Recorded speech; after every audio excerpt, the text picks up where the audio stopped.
இந்தியாவோட ஆபத்தான நேரங்கள்ல இந்தியாவிற்கு கை கொடுத்த முக்கியமான நாடுகள்ல முதன்மையான நாடுதான் ரஷ்யா. அதனால இந்தியர்கள் ரஷ்யாவை தங்களுடைய மிக முக்கிய நட்பு நாடா பாக்குறாங்க. கடல், மலை மற்றும் உறைய வைக்கும் பனி என மிகவும் அழகான மற்றும் ஆபத்தான நிலப்பரப்புகளை கொண்ட நாடுதான் ரஷ்யா. நிலப்பரப்பளவில் உலகின் மிகப்பெரிய நாடான ரஷ்யாவில் 14 கோடிக்கும் அதிகமான மக்கள் வசிக்கிறாங்க. யூரோப் மற்றும் ஏசியா என 2 கண்டங்களிலும் நிலப்பரப்பை கொண்டிருப்பதால் ரஷ்யாவை யூரோசியன் கண்ட்ரினும் சொல்வாங்க. ரஷ்யாவில் பெரும்பாலும் கிறிஸ்தவ மதத்தினரும் அவர்கள் அடுத்தபடியாக இஸ்லாமிய மதத்தை பின்பற்றுபவர்களும் அதிகமாக இருக்காங்க. இந்நாட்டின் தலைநகரம் மாஸ்கோ. ஆட்சி மொழி ரஷ்யன் மற்றும் இந்நாட்டின் பணம் ரஷ்யன் ரூபிள் என்று அழைக்கப்படுது. இந்தியா மற்றும் ரஷ்யாவின் பண மதிப்பு ஓரளவுக்கு சமமாக இருந்தாலும் இந்தியாவை விட ரஷ்யாவில் விலைவாசி சற்று அதிகம்னு சொல்லலாம். இந்தியாவை விட 5 மடங்கு மிகப்பெரிய நிலப்பரப்பை கொண்ட இந்நாட்டின் ஒரு பகுதியில் மக்கள் சூரிய உதயத்தை பார்க்கும் அதே நேரத்தில் இந்நாட்டின் மற்றொரு பகுதியில் மக்கள் சூரிய அஸ்தமனத்தையும் பார்த்து கொண்டிருப்பார்கள். இது ரஷ்யாவின் மிக முக்கிய சிறப்பம்சங்களில் ஒன்று. இந்நாட்டின் குறைவான மக்கள் தொகை காரணமாக மக்கள் குழந்தைகளை பெற்றுக் கொள்வதை ஊக்குவிக்கும் வகையில் குழந்தை பெற்ற தாய்மார்களுக்கு சில விதிமுறைகளுக்கு உட்பட்டு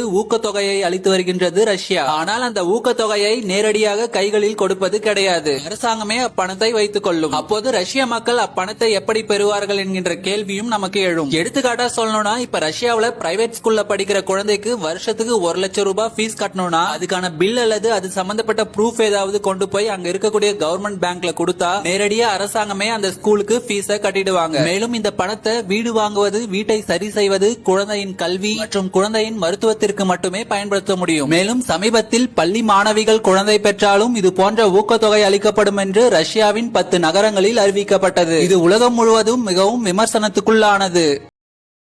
Download ShareChat.